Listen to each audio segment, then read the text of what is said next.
Commission. We are facilitating the process of updating the Muskegon area-wide plan. There we go. What is the Muskegon area-wide plan? First of all, by a show of hands, who in this room was involved in the first development of the Muskegon area-wide plan, which started in 2002 and was completed in 2005? Great, we have a whole bunch of new people. Wonderful. Anybody know what the map is? Yeah. Yes. It's the vision for development and growth of the area. Perfect. Yep. It is. And we have the mission right here is to involve citizens in creating a shared vision for the future of Muskegon County. It encompasses, it's a very large umbrella which encompasses a lot of different areas. And we are now, well, does anybody want to tell me what was the map supposed to accomplish when it was created back in 2005? Anybody? Mr. Fisher. Uniformity amongst the local units and shared vision. A uniformity. The issues that it was to try and accomplish was that I think it was more along the lines of trying to get all of our planning officials, township boards, and city commissions, all looking at the real need for why we have to have this master plan. Great. Yep. And why are we updating the master plan? Or the vision? Anybody want to? Well, they're not following it for one thing. That's, And the world changes. and exactly. Thank you, Ken. The world has changed considerably since 2005. Our, not only within the jurisdictions of Muskegon County, the state, the nation, and the world has changed considerably. When we first developed the map in the early 2000s, the big driver was urban sprawl. We were growing faster than our development could, than our infrastructure and our local governments could handle, really. And it was becoming very expensive. So a lot of communities, 3 communities in particular, townships, got together. They were in the process of updating their existing master plans. And they wanted to work together because they realized that they had a lot of issues that crossed jurisdictional boundaries. School districts, water lines, sewer lines, roads. Their citizens didn't only live there. They didn't work necessarily within their community. They traveled to a different community to work, for their kids to go to school, to do their shopping, to get their health care. So they in a very short conversation, realized that they needed to plan more regionally and ask themselves, where do we draw the border of this regional planning? And at that point, they decided they really needed to encompass the entire county. And we, as a regional planning agency, they came to WMSRDC and asked us to help facilitate that process. So we started, that was back in 1999. And it took us 2.5 years until 2002 to get everybody organized and on board. We had a very large steering committee. We had 23 of the 27 local units of government, 28 if you include the county, on a steering committee that helped drive this process. Everybody had an equal vote. Every local jurisdiction had an equal vote. So it was a very grassroots effort. We had over 1,000 people participate in the process of updating the master plan. And when we were completed in 2005, we had this grassroots vision that a lot of the local units of government were working, that they had a part in, and a lot of citizens had a part in. Next, who is WMSRDC? Who is the West Michigan Shoreline Regional Development Commission? This kind of explains who we are a little bit. We were created in 1970, so we've been around a little while. We are a federal and state designated planning agency. We are really a region without borders. We have run several different programs. Any transportation project within our Muskegon metro area and northern Ottawa County that receives federal funding goes through a process that we administer. We're a designated economic development district. which means we do regional economic development planning for 5 counties, including Lake, Mason, Muskegon, Newaygo, and Oceana counties. We also do water quality planning. Those of you who are familiar with habitat restoration work that's going on in Muskegon Lake, Kathy Evans in our office has been working very hard on that effort.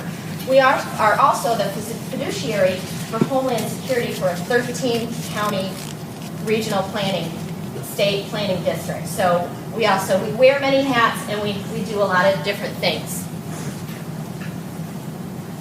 Now I'm going to ask you to use the clickers. We only have 50 clickers, so I apologize. If anybody's willing to give up their clicker, that would be fine. We have some fun activities here. Yes, and I want to say, first of all, thank you to... We have some extras if somebody doesn't have one up here, Amy.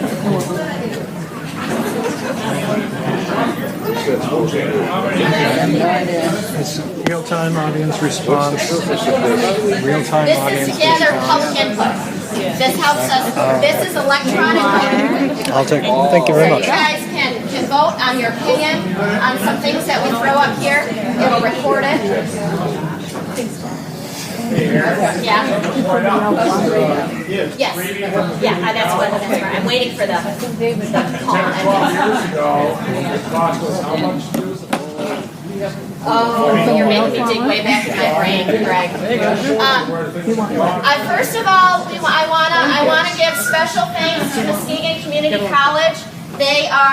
They donated these electronic voting equipment for us to use. We're very excited.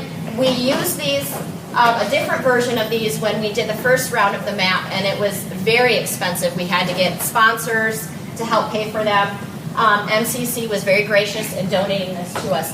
And what it does is you can click a button. You're only allowed to click the button once. The software will only allow you to do it once. You can push it as many times as you want, but it only records once. And it will go into, we have a receiver in our computer. It recognizes your vote. It's anonymous. We can't trace it back because we don't know who has what clicker.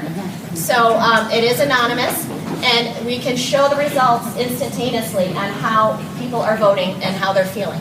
So, and we can also, as we get going in the process, do some impromptu questions. So if we have a hot topic that people have some very strong opinions on, we can throw a question up with some answers and have you vote on those questions. So we'll get going on that just to get you familiar with the voting equipment. We're going to have a couple of questions here. First of all, what do you like most about Muskegon County? Can everybody read that? Good job, Dan. And we have up there the responses. We can see how many people have voted. So if you're holding out, you're going to hold us up. Has anyone voted yet? Yes. I did. Uh-oh. Should we vote like now? I don't see the city commission up there. Where do you see the all vote? you have to do is hit your button. So we're having a little software issue. Let's we'll get it worked out here.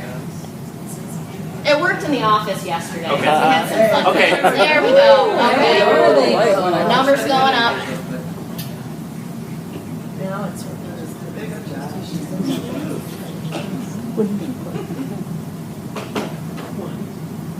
Okay, we have 33.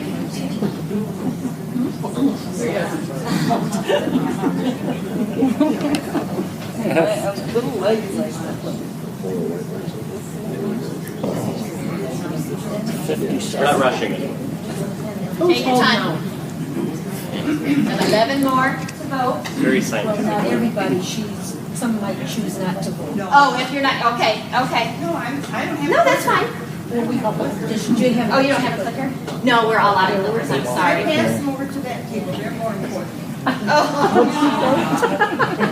Put it all in your face. Yay, the radical voices. Okay. We have 40, we'll move on from there. We don't get to see the. There's the results right there. 28% said everything, 25% said the beaches, and 23% said the water. So 50% water. This is very, very similar to what we had last go around, with everybody really embracing the water in our shoreline. So next question. In what year was Muskegon County incorporated? A little trivia for you. Make you use your math. I know, Nancy. I just said she wasn't sure.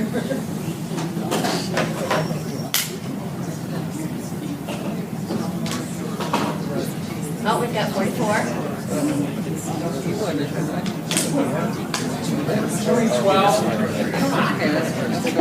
I had to add some humor. Has it really been? Yeah. Okay, has everybody had a chance? 48. Oh, 2 more. 49. More, but 50. There we go. What? 1859. Correct. Oh, where's this movie page? Oh, there we go. Okay, we in 2009, Muskegon County celebrated their 150th anniversary. Anybody know what that anniversary is called? Sesquicentennial. Okay, good. Next, how many planning and zoning jurisdictions are there in Muskegon County? E is correct. Yeah. I'm picking E. Yeah, you pick whichever one you want.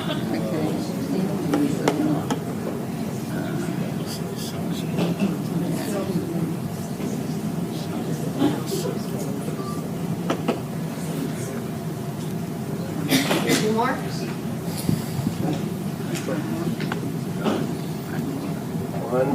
One more. Who's holding out? Somebody's holding out. All right, we're gonna move on. 27. We have 16 townships, 7 cities, and 4 villages, and then 28 if you add the county. But the county does not have zoning jurisdiction. So, but 35% of you think it's too many. Okay. How many square miles are there in Muskegon County? We did not know we were going to be tested. It's fun. It's fun. I think this is the last one.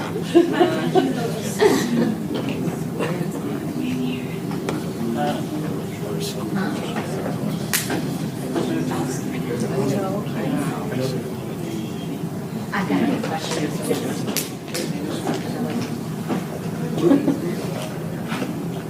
48. Anybody else wanna? Going once, twice, and what? It's up to 50. They gave it up. They squeezed it in. Good job. 500. Oh my gosh. Square miles. Okay. And I have a frisbee for whoever can tell me how many acres that is. What? You're off by. Oh, you want water too? I don't know. About 30,000. My records. Greg is the winner. I have a very bad throwing arm, so I apologize.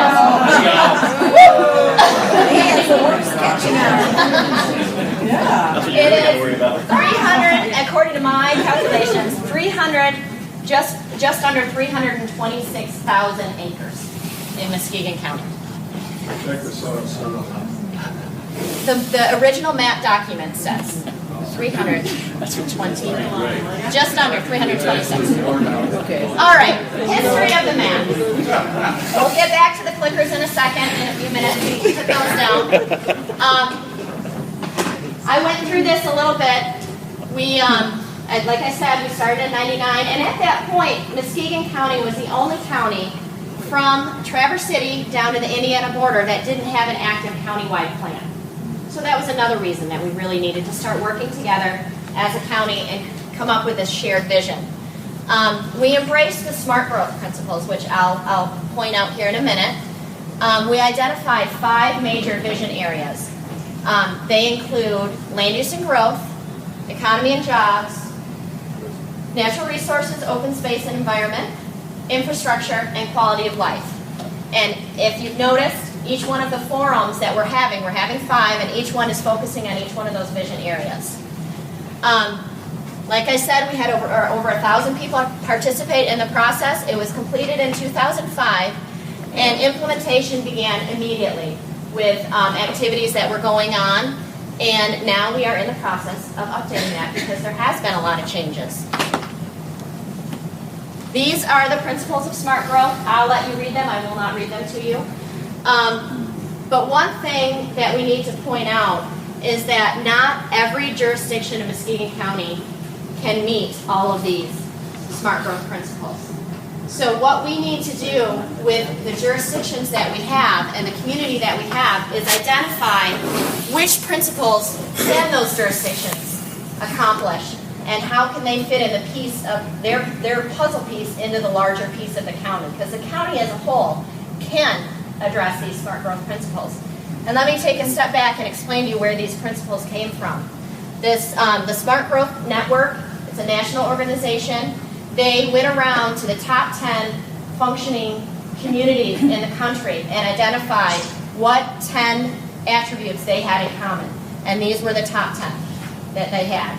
So communities across the country are trying to meet these top 10 criteria to have a better community, functioning community. So that's where the Smart Growth principles came from. In the process of the first round of the map, we identified a smart growth scenario. We had 3 scenarios that we looked at. One was business as usual, basically developing how we've always developed over the past 200 years, 150 years. And when we looked at that, we really didn't like it because instead of using the assets that we have and building upon the inner cities and where we have infrastructure where it can be cost effective, we were building out. And it was eating up some of our natural resources. It was very expensive for infrastructure for these communities to maintain. And so this is the second was the zoning build out, which basically identified how much each jurisdiction has to, if we were to develop for the allowable amount in each of the zoning for each of the communities, I know I'm not saying that very well, I'm sorry, what would we look like? If everybody were to develop the way the zoning ordinance is allowed, we would have a population the size of Indianapolis in Muskegon County. And nobody really liked that either, because that would eat up a whole bunch of our natural resources and our forest land. Yes, Dave? Just one comment, this might be a good thing. Just a couple of minutes on the difference between Sure, I can explain. Does anybody not understand the difference between a zoning map and a future land use map or a master plan? A zoning map is a snapshot of a community today. Basically, what is allowed in each of the zones, for example, for residential, industrial, commercial development. And that is more of a legal document, the zoning ordinance. A master plan with its future land use map is a vision of where the community wants to go. The two can be similar, but don't have to be. So in the zoning, if a developer comes to a planning commission and wants to develop in a certain area, the zoning map doesn't allow for that, and they request a change. If that change is not consistent with the master plan and the vision and the future land use map, the community can deny that.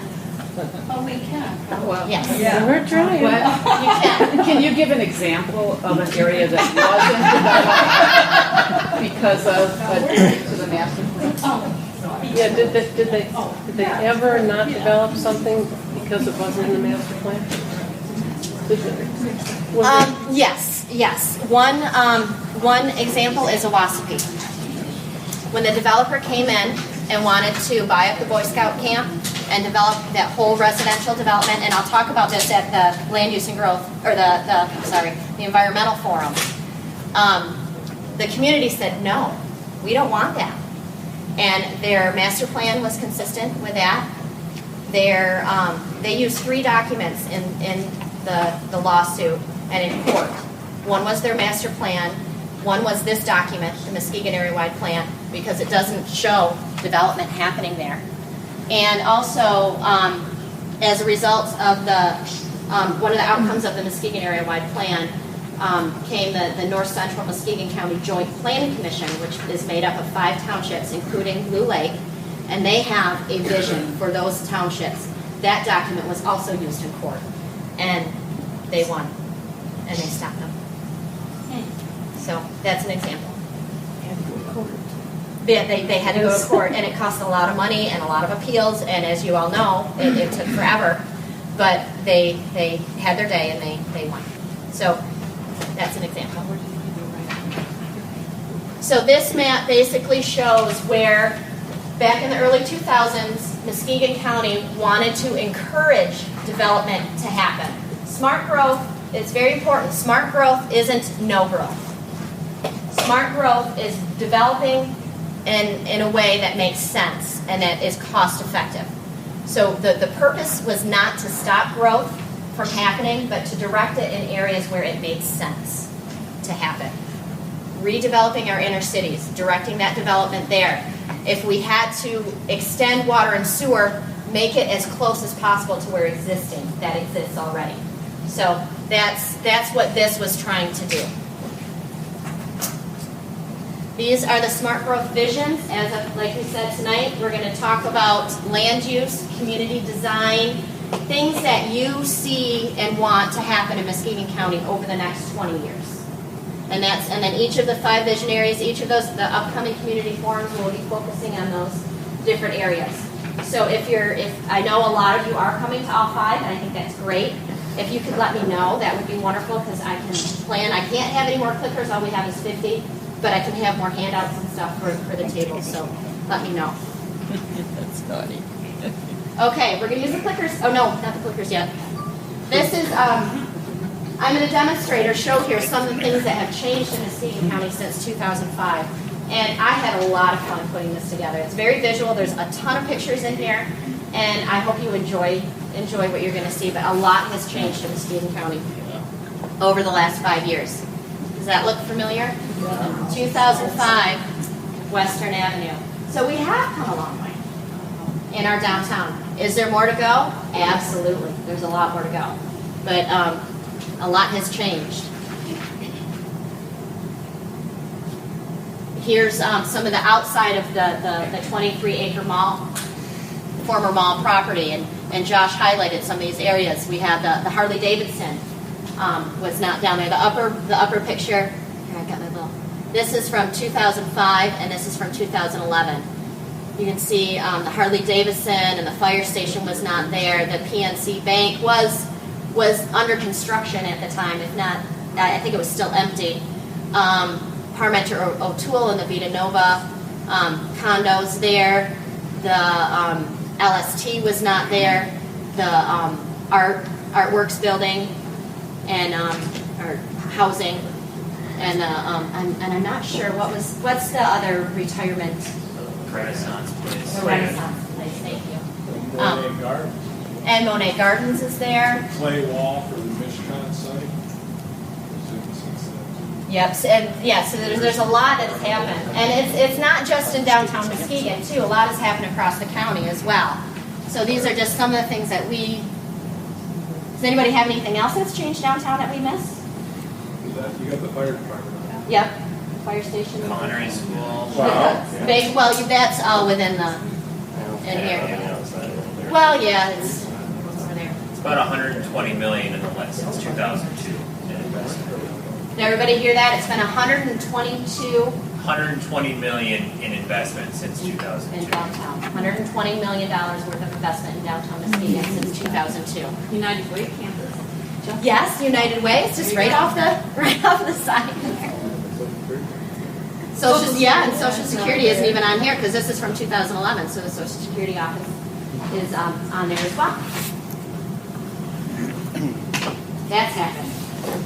And I remember in the first development of the map, those of you who were involved, we talked an awful lot about when Sappy closes. And we had a lot of people also say, oh, it's not going to happen, it's not going to happen. But some people saw the signs back in the early 2000s. What are we going to do? We need to start talking and planning about what's going to happen if Sappy, that's half the wastewater flow, that's all of those jobs, that's 1 mile of Muskegon Lake waterfront. What's going to happen there? So, Scrapyard. yeah. So we've got that issue we're dealing with now, and on top of that, we got another one coming down the road with the Cobb plant, and now is the time to start planning on what we're going to do when that happens. And I know Consumers Energy is working on a plan of what's going to happen with that property. So and that's going through Muskegon area first, I believe. So who's orchestrating the redevelopment? You said we're dealing with it? Well, we as a county is what I meant. We as a county, I'm not, Windsor Dick is not involved in anything that's going on with the redevelopment. But we as a county have to get involved. That's why we're here. Right, yeah, we'll hope you do. This is up in the White Lake area. This is the Tannery Bay. This is a historic picture right here. This is what it looked like in 2003 when they started cleaning out the sediment. 83,000 cubic yards of contaminated sediment were removed. This is when the towers came down, or the tower came down. And this is proposed redevelopment for the future. Yes? How does the size of that compare to the Sappy side? That I have no idea. Kathy, do you know? Less than 10%? Okay. Less than 10%? Less than 10%. About, yeah. This is 23 acres. 119. It's like 23. And Sappy, is 23 acres. Sappy is about 120, 119, 120 acres. Both built on Phil. What was that? Were they both built on Phil, landfill? Are they essentially landfills? I know Sappy is. I don't know about Tannery Bay. Original structures, I think, were on land, but everything in front of them. Everything in front of the railroad is built. Is it? Okay. And that's, I think, you would like, Okay. they put a railroad. Geez, I'm glad you're here, Greg. Answering a lot of questions for me. This is the mall property, Harvey and Sternberg. This is back in '99 when the mall was being built. And this had a lot to do, well, pretty much everything to do with the downtown mall closing. So, there's our urban sprawl that we were dealing with. This is, some of the things that spurred the first go-around of the map. And this is 2005, and this is 2011. We didn't have Myers there, or Target, and plus there's a lot of development happening down here.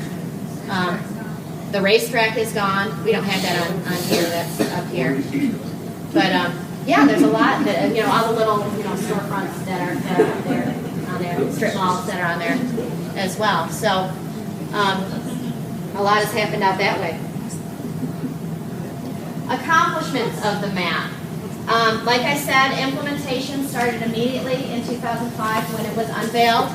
We were very excited that we had 23 of the 28, including the county, local units of government, pass resolutions endorsing the map, and also agreeing to incorporate the map into their existing master plans to once they did update that. And I know a lot of communities have. I know any master plans that we work on, we absolutely make sure it's in there. But so that's and that is one of the ways, because the map does not have any jurisdictional authority to do anything. It's a vision. It's a countywide vision. But what gives it some weight and some authority is when the local units of government incorporate that into their master plan, and that adds some weight to the document and the vision and helps with the implementation of that. but a lot of things have happened that we have been involved in. It's a lot of planning efforts. We're a planning agency, so you can see a lot of the planning efforts that have happened. But at the same time, a lot of things have happened throughout the county that we don't have our hands in. For example, the 1 in 21 effort, that we're involved in it a little bit now, and they're helping us in updating the map and in getting the word out to get people here. And they're using the document to help them accomplish what they're doing. But so that's one thing. The United Way, all of the wonderful work that United Way does. I don't believe 211 was around. So I mean, there's a lot of things that are happening that fall or that are implementing the map. Any community garden that goes in, a neighborhood association puts in a rain garden. That is implementing the map because it's creating a sense of place for that neighborhood, and it's wonderful for all of those things to happen. We don't always know about it, but at the same time, it's still implementing the map. And what we want to do with this update is make it as widely known as possible throughout the community so that these organizations that are in the trenches doing such wonderful work can use this document to help them. We need their input so we can get their visions and what they want to do on paper and get some weight to it, and then so they can use it to then further do what they want to do. So are all those documents available like on your website? Oh yeah, almost all of them are available on our website. And if it's not, give me a call and I'll make sure. And were there local governments who did not pass resolutions? There were, I think, 4 or 5 that did not, but they didn't participate really at all in the process.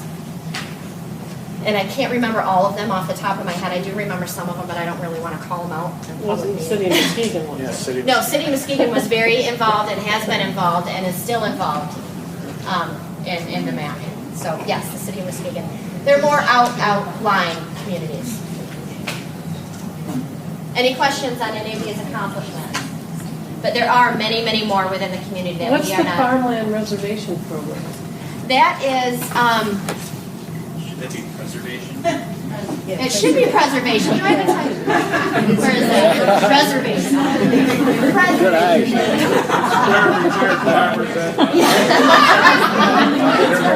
Put us all on fire. Yeah, I'll make sure I have that corrected. Thank you for pointing that out. Farmland preservation program was going on pretty much simultaneously with the development of the map. There was an effort in the community to permanently preserve and protect a certain amount of acres of farmland, and there was a program, a statewide program, and Kathy and Greg were very involved in that. And they were developing the document and the criteria of the land and the farms, and to put that into permanent conservation. But in order to do that, the county had to have a countywide master plan. So the map fulfilled that criteria. And that program is up and running. I don't know how far along it is. I know. Makes individuals eligible under the USDA Yes. program. It's, yep. Which has not been funded to its full authority, as far as that goes. But I know. Kent County has way more active, they've got private donors as well. And they actually have a county, I think, village. Okay, okay. And what it does is a farmer can apply for the program to preserve their farm. They can still actively farm it, and they can sell it in the future, but it has to stay in farming, in a productive farm. It's a conservation easement, basically, that stays from property owner to property owner, but it has to remain as a farm. So they can't break it up and make it a subdivision. Any other questions on any of these? Yes, Bob. What's the coordinated planning within CMC? That is the North Central Muskegon County Joint Planning Commission. And that's the one I mentioned a few minutes ago. That is the townships of Blue Lake, Fruitland, Dalton, Laketon, and Muskegon Township north of the river. Those communities are with amongst all the jurisdictions to have some consistency. They are still working together. Kim Arter is a member on that. We haven't met all summer, but we do have some things that we will be working on, some stormwater management things that we're going to be looking at. I don't know if you know that yet, Kim, but now you do. That is, and there is a vision, a plan for that. We have a future land use map developed for that area. And that's what that is. We have a lot of acronyms too, so if I say something, an acronym, I try not to, but if I do, say, what the heck is that? Aaron, what are you talking about? Pick. What? Nick of Jitch pick. I like that. It's almost as bad as. All right.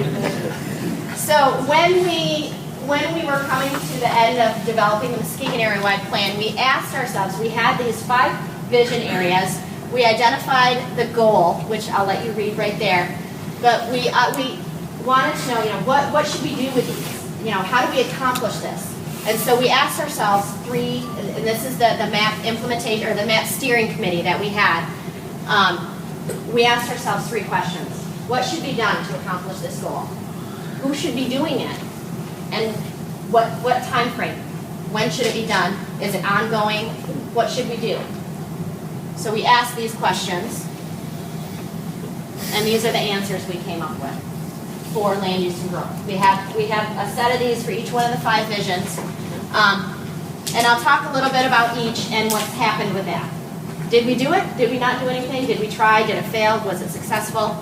We have adopting the principles, and like I mentioned, we had 23 local governments pass resolutions supporting the map, smart growth principles, and agreeing to incorporate those into their master plans once they updated their master plans. So that was, we felt, was very successful. Planning commission meetings. Whenever there is a 5th Wednesday of the month, we hold a county-wide planning commission meeting. It's more of an informational meeting. We invite. It's really open to the public, so if you want to get on my email distribution list, let me know. I have business cards up front. I'd be happy to have anybody and everybody attend those meetings. They're at 3 o'clock, 7th floor of the Terrace Plaza building, whenever there's a 5th Wednesday of the month. The next one coming up, though, is on Halloween, so we're not going to have that one. And we basically bring in a speaker or have somebody talk about a hot topic that's happening in Muskegon County. So we do hold those. We've been holding those since the summer of 2006. Coordinated planning are like the planning commission, the countywide planning commission meetings help that. There's networking going on there. Like I said, the North Central Muskegon County Joint Planning Commission is a very good example of coordinated planning. Educational seminars, we said that and encouraging communication. They all kind of fall under those countywide planning commission meetings that we have. So we kind of say that we're hitting all of them in that realm. Model ordinances. This was a tough one. Each of the 27 units of government has their own zoning ordinance, their own master plan. To come up with model ordinances is very, very difficult for them to use and to tweak for their communities. One, that we don't have the zoning expertise at the regional commission to do that, and there was no money to hire a consultant to do that. So we were not able to do that. Through the North Central Muskegon County Joint Planning Commission, I'm just going to call it JPC. So once I say JPC, that's what I'm referring to. We, over the past year, we coordinated all of their zoning definitions. That was very challenging for me. Like I said, I'm not a zoning person. I'm more of a planner. I take an overall umbrella look. Zoning is very microscopic, black or white. This is how we do it. So it was very difficult for me because I'm not a black or white kind of person. I'm a planner, visionary. Anyways, we have that document, and it took us a year to really put it together, go through it, and it's all 5 townships and their zoning definitions. It is 83 pages, 11 by 17, back or front and back. So that's five communities definitions only. Is that the tax code you're trying? No. So to do that for 28 jurisdictions it's very challenging. So we weren't able to do that. But that's something we can maybe keep and try in the future. Planning law reform. I'd like to say that we had a hand in it, but we really didn't. But there was a planning law reform, PA 33 in 2008 that came out. And one of the, it encompassed a lot of things, but one of the main things that we liked about that is it encouraged the community 63 days to review the draft plan and to comment on that before they adopt it. They're required by law. And that's something that we felt really met what we had said we wanted to do in this. And then the ambassador program, we did have quite a few people. Was anybody an ambassador? I know Kathy, Greg, you were. I don't know if you remember that. Dave, you might have been too. Agreed to do that, but as you know, everybody has a job and gets busy, and it just kind of fell to the wayside. It was very hard to maintain that. So, just time for the pictures again.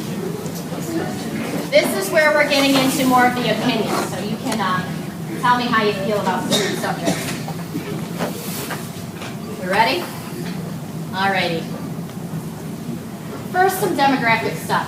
We're able to cross-reference so we can figure out how many people that live in a township feel this way, or in a city and they feel that way. So we're going to get some of these out of the way.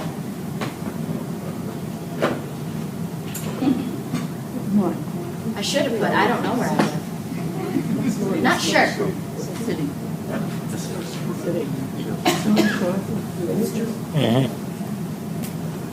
And sometimes it's confusing to know where you live because you have, I know in like southern Norton Shores, you have a Spring Lake address. You pay your taxes to Norton Shores, but you have it different. You have a Fruitport, or Grand Haven School. It's Grand Haven School District, and you have a Heights zip code. So it's kind of confusing there. One more. Going once, twice. Okay. 59% for the city. Cities, I should say, that live in a city. Great. Next one. What is your age group? I know. I'm moving up, so I don't like it either.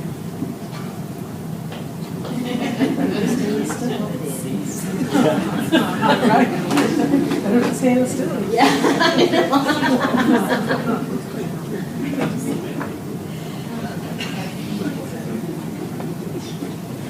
Okay, going once, twice.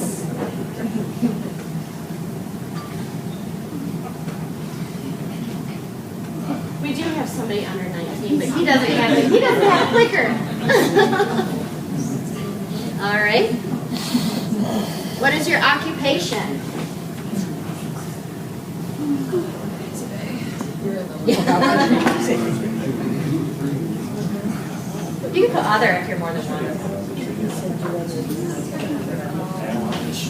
Or just whatever you want to be today. Or what capacity are you here in?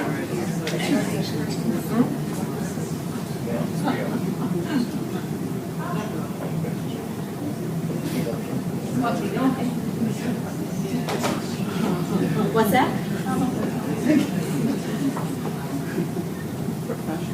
All right, going once, twice. There we go. Ooh, a lot of others. What are we missing that we should add? Human services. Human services, okay. Healthcare. Can we make note of that? Healthcare? Can we just put healthcare? No.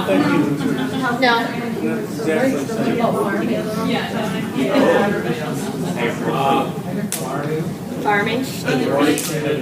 Unemployed. That's a good one. Okay. Yeah. Somebody making notes from staff. Mental notes. Thank you. Okay. Okay, here we go. We're going to get fun now. Typically, development decisions in Muskegon County are well thought out and make sense for the community, are predictable, fair, and cost-effective, are hit and miss, or are haphazard, unpredictable, and make no sense at all.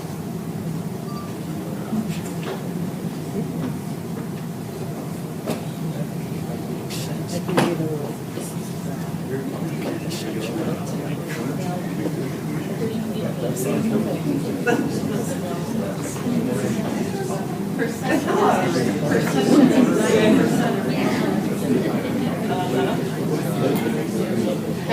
going once, twice. What? Oh, stop gabbing, right? Come on, click it. Okay, thank you. Okay. There we go. 3, not too bad. Well, I thought we did a lot with Big hit and miss. They know what it's 88% are saying. Yeah, 88% are saying it's. Yeah, not so good. All right. Next one. Development and land use in Muskegon County should be regulated by local governments. After all, Michigan is a home rule state. Does everybody understand what home rule means? No. Home rule means that each jurisdiction has their own zoning and land use authority. I think there are only, and Sean, correct me if I'm wrong, about 8 states in the country that have townships. They're mostly within the Midwest and Northeast. But you get down to Arizona, over to Arizona, and many states don't have townships. It's cities or counties. Well, how does that stand in this consolidation push within the county? With what? The consolidation push between the townships and the villages and trying to consolidate growing and permitting and stuff. Well, right now, state law dictates how a community can, or how communities have to consolidate. And it has to be a majority of the vote by both communities to consolidate, I believe. That's it. Nobody can require a community to consolidate. They have to want to do it themselves. And that's how the state regulates it. The requirements that the state is trying to push for consolidation of services. So we might share the same zoning administrative staff with another city or another township, but we still have separate legislative bodies. There's nothing that I have seen anyway so far at the state level that actually forced government units to merge. It's simply trying to force us to consolidate the way that we administer the services that we do not consolidate on policy. Correct. Does that make sense? So Okay. on public-private partnerships, what exactly do you mean by that? The business community working with the local units of government to make development decisions. Welfare for the rich. So number 2 is be driven by the private sector, let the market decide. 3, occur through strong public-private partnerships. We're all in this together. Or 4, be determined by the good old boys. And how do I become one?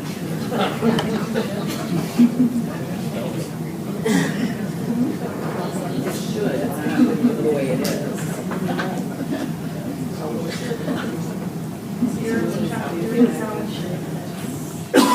Okay, still going. Going once, twice, and done.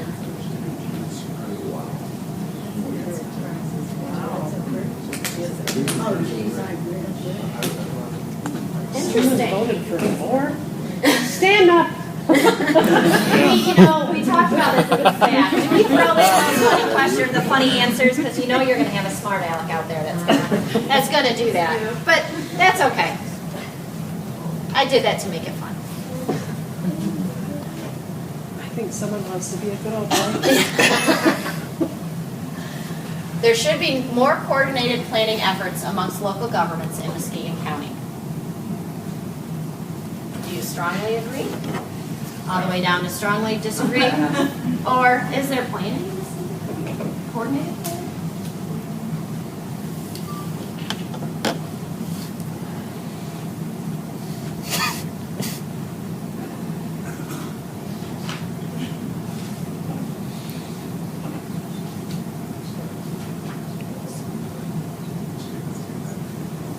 All right, going once, twice. Wow, very interesting.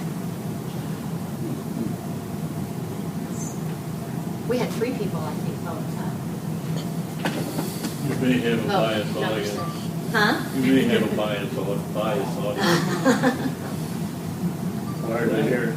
Okay. Those that show up. What? It's run by those that show up. Yeah. That's right.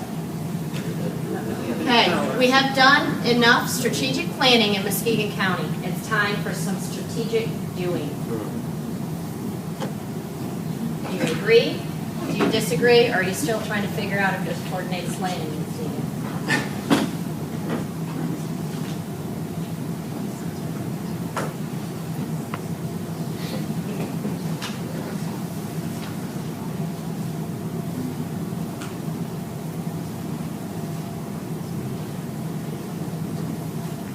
All right, going. Oh, look at, we got everybody. Full participation. Good, I like that.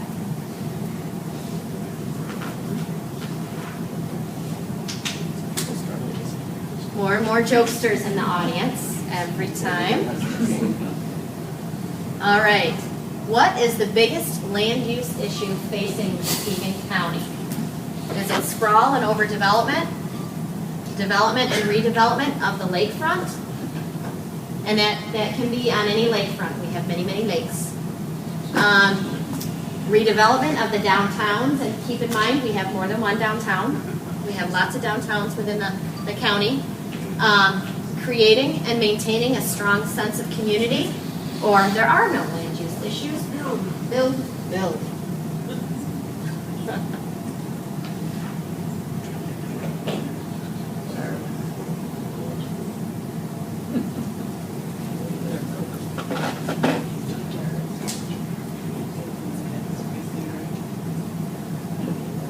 Full participation in this one? Okay. Oh. One more. There we go. Yay. Very interesting. I could make a comment. Of course. If sprawl and overdevelopment was truly addressed, it would solve 2 and 3. Because it brings development back down to those 2 areas. If it was limited, because you still see houses built out in the middle. Okay. Nowhere. Let's poll the audience on that one. Let's do an impromptu. Wait, let me freeze. Okay. Would, Voted for one, Greg. and this is basically a yes or no, or maybe we can do strongly agree to disagree. We could do yes or no. Yes or no? Let's do yes or no.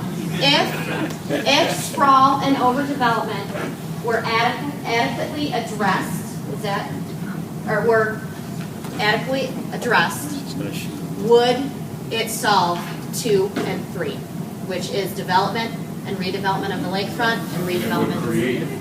No. What, one, which is yes? Yes, which is urban no. sprawl. What is one and what is Wow. 2? Sprawl occurs wherever it is. All you gotta do is run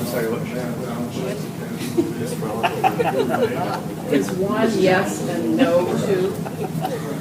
Would 1 and 2 be issued? Would the issues of 1 and 2, or would 2 and 3, the issues of 2 and 3 be solved? They're not gonna move downtown just to do Yeah. What did you vote for? We're getting it. We'll let you know. Voted for number 1 is yes. You can't get anywhere unless we get our heads. Okay, ready for the outbreak?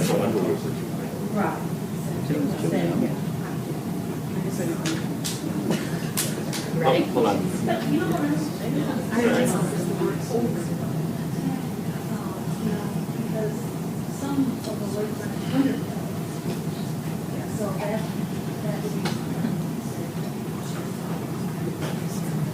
Okay, here we go. I thought, This is the question. If sprawl and overdevelopment were adequately addressed, would the issues of 2 and 3 be solved?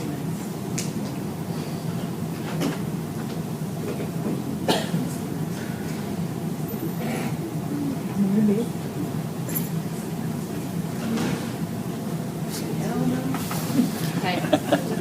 Going once, twice, and, oh. 63% disagree with you, Greg.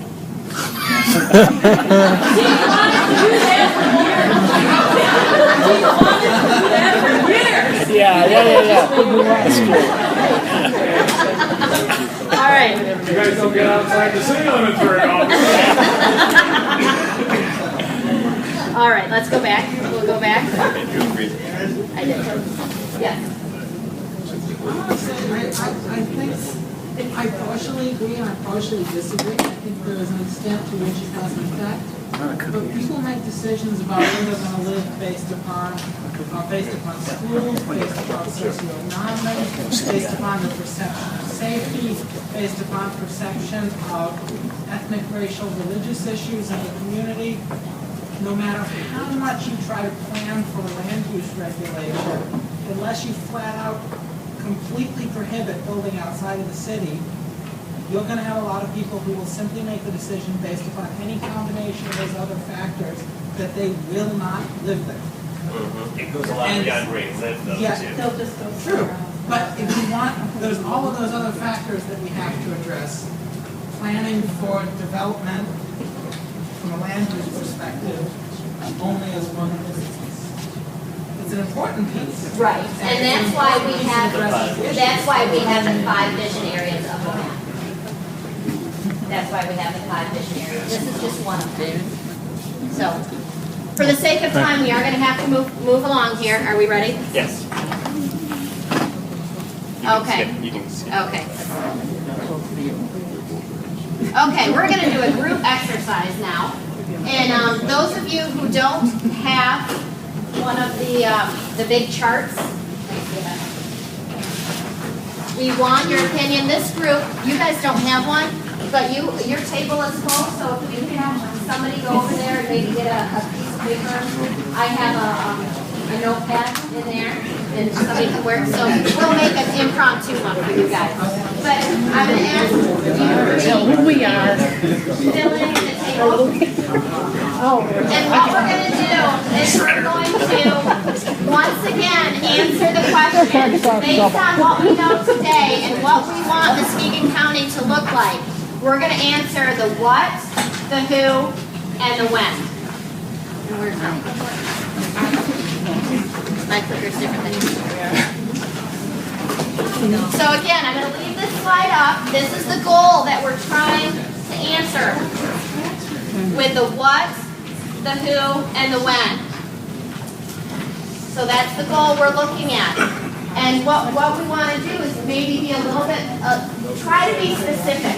Because when doing goals and implementation strategies, you want to kind of start as a funnel. We have our vision area, which is really, really kind of broad, land use and growth. And then we have our goal, which brings it down a little bit more narrow.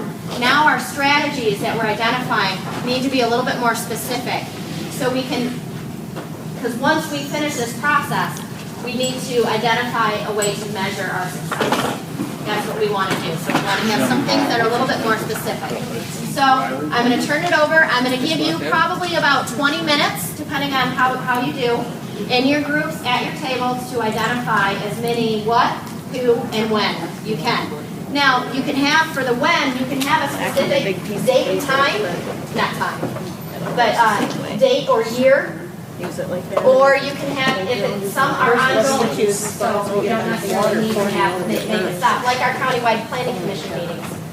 Those are successful, and we kind of want those to keep going, but if the group doesn't want, doesn't see value in that, then we do that, but just keep in mind, something can be ongoing. And if you have any questions, raise your hand. We have the Windsor Day staff here.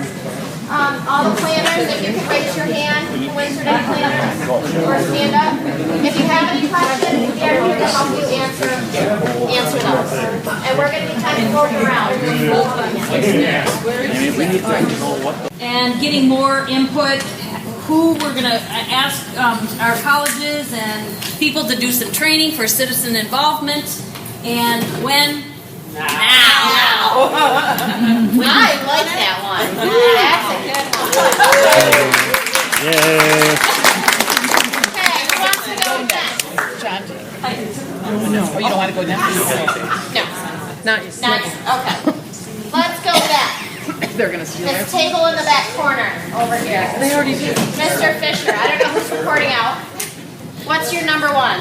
Our number one was a continuation of one of the other ones for educational seminars and just education on what smart growth is in general, except we feel that to broaden that a little bit, we also need to educate the community members, not just the government and to reel it or to include everybody so that we know what we're going to make this goal, what the goal is, what the background is.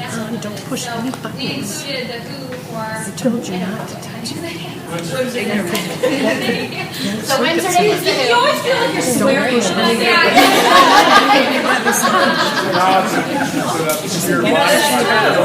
Obviously, the local governments, area developers, but obviously we, to get the word out to community members and have them be a part of it, to incorporate them as well, and we want it now and to have it ongoing. Okay, great. I like that one too. Okay, we're gonna have this table right here. We had kind of a tie. Okay, well you can share both. Yeah, That's okay. fine. We want to ensure environmental cleanup for contaminated land in the county, and the who would be local jurisdictions, DEQ, EPA, property owners, consultants, community pressure groups. Now, worst first. Now we want to do it, and the worst first. The worst contaminated sites first. Okay. But our close second runner-up was initiatives for greater responsiveness of local governments to citizens' concerns and community involvement. We feel like we're, on the county level, the meetings are too early for everybody. There's just a dampening of democracy all around, not really wanting citizen input. That's our experience with stuff. And so we want more of that. And, I don't know how we're going to get it. We got to keep asking them. But also the thing is on that one question where it said community coming together. I really think that has to happen too. I mean, we don't have enough community engagement here, and I'm so happy that you're having this and everybody's here. Because it's encouraging when people show up. We have 62 people here tonight. So. And of course, now and ongoing. Isn't everything now or yesterday? Well, we invited anybody and everybody who would come. As of 4 o'clock this afternoon, I had 43 people registered. So we invited all 172,000. You invited 172,000? That's the population of the city and county. Yes. Everybody was invited. A lot of people couldn't come. Of course, a lot of people didn't come, but that's I don't think we'd be able to fill it. We'd get a bigger room. We'd be a bigger room. But all right, but who's next? Ken, to your table. That would be me. Oh, Maria. We had for our the coordinated planning stuff. We added also the implementation of the previous being updated map as well with master plans and having the local governments understand that you have a master plan. Let's continue on with it and use what the map actually has already in it, and make sure the implementation happens there. So we had local governments, and then we had those ongoing with assistance from WMSRDC and that. Great, that's a good one too. That's a good one. We'll move to the table behind them. Okay, to help decrease urban sprawl and increase workability or walkability, we said to live by and hire local with anchor institutions and employers. So who would be the Muskegon area first, chamber, mayor of Muskegon, Muskegon Now, State of Michigan, Community and Compass, and he said to start now. Great, that's a good one too. Okay, and we'll go with this table right here. We needed more time. We had a lot of whats and not a lot of who's or whens. So I'll give you a couple of those because we really didn't get very far as far as expanding those. A lot of things you've heard already. Things like encouraging the colleges to expand downtown, maybe a master's program, MCC having our campus downtown. And then, again, a lot of these things are things the community's already talked about, but we really came together around changing the perception of downtown and finding Muskegon's identity. We wanted to build a pride around everyone wanting to make Muskegon something that's there for all of us. So we thought maybe we needed to kind of pull people and figure out what our identity is, what do we really all have in common or want to be known as, and making part of the local Muskegon movement, Chronicle involved, and community. Great. Very good one. Very good. And this table back here. Well, there's not enough time to prepare for a test. I always make you work. Whenever you come to any of my meetings, I'm going to make you work. Usually. So. I think we got very far, but I'd like to see the joint planning commissions promote further this much be gained with that. And just educational opportunities to educate the local community what planning's about. Most people don't understand things. I agree with you. I guess that's what it is. Okay. Wonderful. Great. That's very good. Very good. So that's fine. You did a great job. I saw you have that northern regional unit that gets together and talks about issues in their area. The North Central. I think the same thing probably should occur in the Ravenna, I'm out of Ravenna Township, but that area too, because we have some of the same issues in the rural districts that Muskegon doesn't understand, and maybe we don't understand their issues. We deal with just different issues. Right. I think sometimes we need to have subunits to come together as a group. Exactly. We, in the first go-around of the map, we really struggled in identifying goals and objectives and implementation strategies because there is such a difference between the rural community and the urban community, and how do we have goals and objectives that really apply to both. So we even tossed around the idea of having two sets. Otherwise, the goal One, to get too general, and it's like right. just So, and that's kind of why we really embrace the smart growth principles, like I said, because each community can play a part and have a piece of that puzzle in the smart growth principles. And the county as a whole, when those puzzle pieces come together, can meet all of that and meet the needs of the whole county. I'm not smart enough about it yet, but I really do think planning commissions and zoning administrators and stuff like that are lacking, especially in our area, for the professionalism or knowledge base that we need sometimes. So I don't know. Maybe all that stuff is, maybe they go to a lot of meetings and things like that, but I don't think they do. And I think sometimes we're just working off the what we think is right. Well, one thing we did through the Joint Planning Commission, the JPC, is when we were putting together all those definitions that I was talking about earlier, we met monthly with the zoning administrators, and most of our meeting was the zoning administrators networking. How do you handle it? Because we were going through the definitions, and a situation would come up, and they're like, hey, I'm dealing with this. How are you handling this in your community? And they loved it. They absolutely loved it. So maybe more networking amongst zoning administrators across the county. So maybe we could do something like that. Is that still occurring?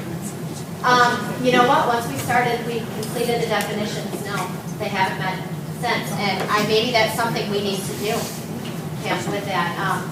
But maybe we open it up to more of the county. I think if that's 28 or 38 units knew that, they would send them there, whether they're full-time or part-time, if they bought into it and they were required to attend. Because, I do think that's important. We may not agree on all the areas, but at least we're professional about it and look at the master plan in our area to make sure we can coordinate with that. Okay. I think that's something that we need to add to the list of things that we need to do is the coordination of zoning administrators, networking. So, okay. Yes, Dave. I just want to add one comment to the discussion. That was a very good discussion. But I think one thing that we all tend to do is talk about the urban communities and we talk about the rural communities. And there is no real fine line. The one that really brings the pain to the table, the arguments into the boardrooms, is the urbanizing areas. And it's that growth ring around the better part of the urban Muskegon Heights. It's that growth ring, the same thing is happening in Urbana. They just got a smaller growth ring going around Urbana. The same thing on Whitehall and Montague. Those are areas. It's the places that are under the pressure to change. And how big do we want those areas to be, and how do we want to let that happen? If we can get that understanding on the paper where we're really looking, that's what the problem is. I agree. Great. Well, we're running out of time. We got 10 minutes here, so we're going to move on. Okay, we talked a lot about the need to retain existing buildings downtown, and